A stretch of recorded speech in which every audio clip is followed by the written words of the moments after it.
एक दफ़ा का जिक्र है, देही इलाकों की लढ़कती हुई पहाड़ियों में बसे एक छोटे से गांव में एक खूबसूरत और चकनी काली बली रहती थी जिसका नाम मड नाइट था।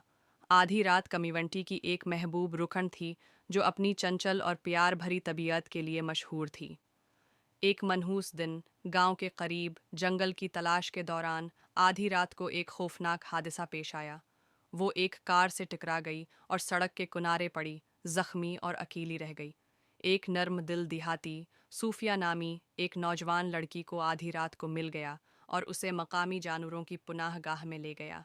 पुनाहगाह के जानवरों के डॉक्टर जेंकिंस ने आधी रात को मुआयना किया और इस बात का तयीन किया कि उसे शदीद चोटें आई हैं, बशमूल एक टूटी हुई टांग और अंदरूनी खून बहना। इसकी चोटों की शिद्दत के बावजूद आधी रात के मजबूत जज्बे और जिंदा रहने की ख्वाहिश ने उसे लड़ते रखा। डॉक्टर जेंकिंस और शेल्टर के अमले ने आधी रात को सेहत की बहाली के लिए अनथिक मेहनत की और उसे 24 घंटे देखभाल और तौजा फराहम की। जैसे जैसे दिन हफ्तों में बदलते गए, आधी रात आहिस्ता आहिस्ता बहाल होने लगी। इसकी टूटी हुई टांग ठीक हो गई और उसकी अंदरूनी चोटें ठीक हो गईं, लेकिन उसकी जिस्मानी सेहत याबी के बावजूद आधी रात के हादसे ने उसे जज्बाती जख्मों के साथ छोड़ दिया था। वो पीछे हट गई और खौफजदा हो गई, किसी पर भरोसा करने या पनाहगाह में अपनी महफूज पनाहगाह से बाहर निकलने में हचकचाहट का शिकार हो गई।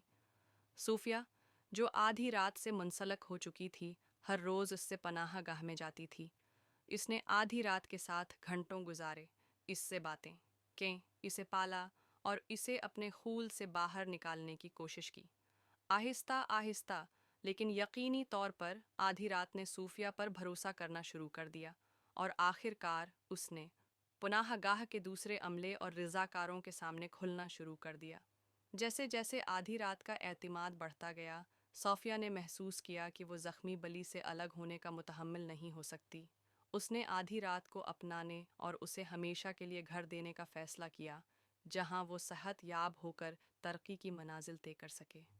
एक साथ सूफिया और हम आधी रात ने एक अटूट रिश्ता कायम किया। वो चहलकदमी करते, बाग में खेलते और सूफे पर लपटे। आधी रात के जख्म जिस्मानी और जज्बाती दोनों आहिस्ता आहिस्ता मिट गए। उनकी जगह एतमाद, मोहब्बत और ताल्लुक़ के गहरे एहसास ने ले ली।